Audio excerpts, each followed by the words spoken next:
He looks at me with a fire that could melt the iron in my blood. Not knowing that iron is my female composition.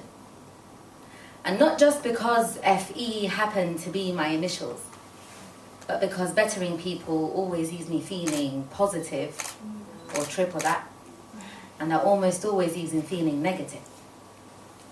Ionic, our bomb that is. Ironically, I'm always so deficient from using it up as a magnet for trouble. You see, unlike the rain, I only ever fall for things that break me. And I say things to them like, give me yourself, I'll give it back to you better. But better were the best parts of me had before he started bedsheet creasing, my love decreasing. So we ran in the same direction, away from each other. I was never interested in war, only in love, and only the lack of it can rage me. I stretched my arms far and wide and could only think of wrapping him in them twice. And I tried pulling the moon out of his face and shaking the stars out of his eyes so I can have my night back. Every memory had a scent, and his skin wasn't one I'd wanted to forget.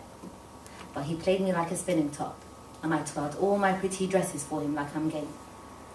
And I told him to stay long enough for me to have the courage to walk away, until I realized that bettering yourself is a lonely place, often not big enough for two. That the furthest distance can be between two people in the same room. That you can't force rain to be a river no matter how many drops of it you collect. And for very long I was trying to maintain whole, but now I feel my cracks in gold. And when a woman mans up to herself for long enough, she forgets that her skin was made soft to be touched, that roses were grown to be held behind men's backs for her, and that the very shape of her could woman a child. And I continue to throw dust on the fires inside of me to stop me from burning bridges I need to cross to refine me. I think it's not a coincidence then that the word female is spelt part iron, part man.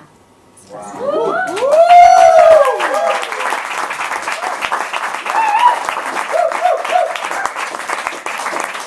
He cups my face in hands I pour kisses into and says, I don't have much time left in my life, as if I'd want the time left in mine if he left. He tries to pull the trigger on us, but kind souls only know how to shoot stars. I don't know whether he's on my mind or I'm out of mine, but I fall for him like the rain, not knowing whether it is relieving the sky or watering the ground. I fall into him like sleep inevitably. Before him, my heart only beat to keep me alive.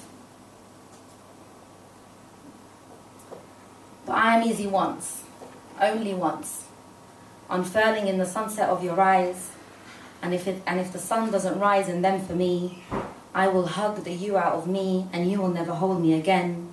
I can be Mercury, HG. I am not just any plan, I am an elevation, and he needs to rise to me like he does to the occasion. There are so many right people wrong for each other. I am the sun and he the moon, and we only meet for a long kiss. That is our solar eclipse, because that's the only thing we now share, the sky. Yet I continue to weave into and out of myself, sewing stars into my sky, so that if his were to run out of night, he can come find them in mine. And I crave the stars he will put in my eyes, but although he will make them sparkle, I will not be able to see. So I wish him a sea so beautiful, it lays itself every night so that he can see himself shine. Because as perfect as he is, I know he cannot be mine. Thank you.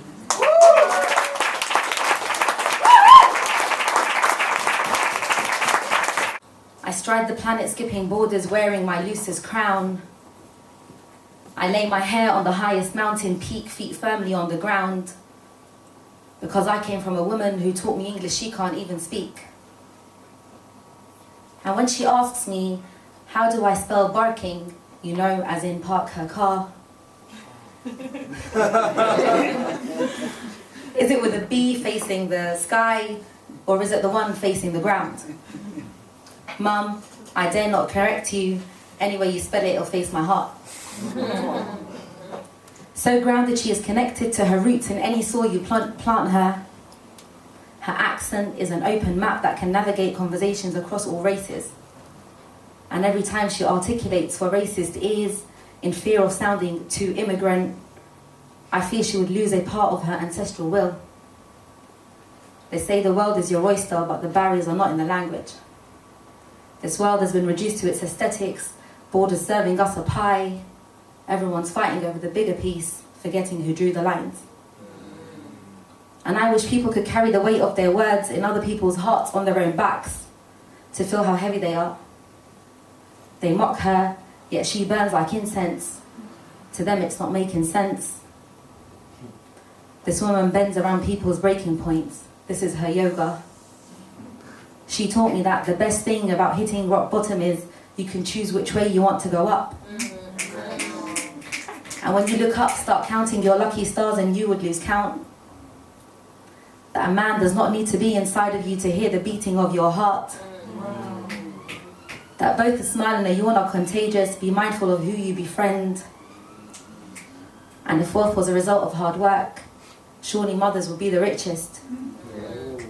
But now gold isn't off the heart, it's in how many likes are on your gram. She's always praying for the belly of a poor man, because only the rich have anxiety. The poor know it can't get any worse. So I stride the planet, skipping borders, wearing my loosest crown. I lay my hair on the highest mountain peak, feet firmly on the ground, because my mother taught me that one day you will thank God with reason, for now thank him with faith. And I am her daughter, how can I doubt her? Thank you very much.